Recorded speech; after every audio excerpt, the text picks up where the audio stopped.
bà bố bố premier tụi ta sẽ lấy cái chôn nhớ khơi hái sẽ thật nơi ti táng phun lục pi khum sọ cầm pung xiêm khai cầm pung chám bà mà tô pi krương và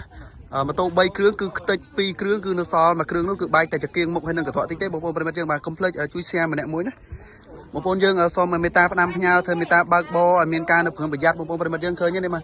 mà tô ní cứ chi mà tô CO và mà tô CO hay mà tô ní cứ mà tô nẹt đài lang quá hay mà tô nó cứ mà tô bong pro nó bà quạt chi và này quạt toànระบบคลังที่คือทำปะปอด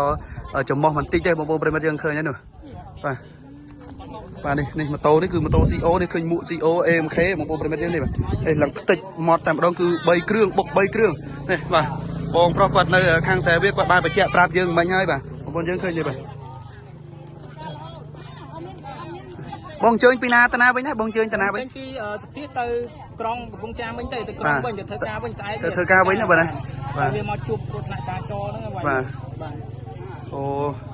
នេះបងប្អូនយើងបងប្អូនប្រិមិត្តយើងមិញយើងបានបញ្ជាក់សួរគាត់ម្ដងហើយនោះម៉ូតូវ៉ារបស់គាត់ក៏ជិះធម្មតាទេតែដល់គាត់ឡើងវ៉ាទៅម៉ូតូនោះមកពីនោះវាផ្លូវពួងវាធ្វើមកដល់ប៉ះគាត់មិញយើងបានបញ្ជាក់គាត់ម្ដងហើយយើងអត់បានបញ្ជាក់ភាសាទៀតមិញគ្រាន់តែមើលក្នុងការ live យើងដឹងហើយគ្រាន់តែយើងថតវីដេអូដើម្បីចែកជូនបងប្អូនយើងឲ្យបានដឹងហើយនឹងប្រឹងប្រយ័ត្នទាំងអស់គ្នាបាទបង្កឲ្យមានការភ្ញាក់ផ្អើលទៅដល់បងប្អូនប្រជាពលរដ្ឋប្រកបទាំងសមត្ថកិច្ចដែលស្ថិតនៅក្នុងភូមិលពីឃុំស្រកស្រុកកំពង់សៀមនៅខេត្តកំពង់ចាមបាទ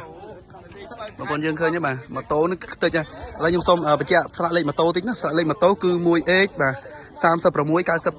93ហើយនឹងមួយទៀតត្បូងឃ្មុំ 1K 19ហើយនឹង96ហើយនឹងមួយទៀតត្បូងឃ្មុំ 1E 07និង91បងប្អូនប្រិមិត្តយើង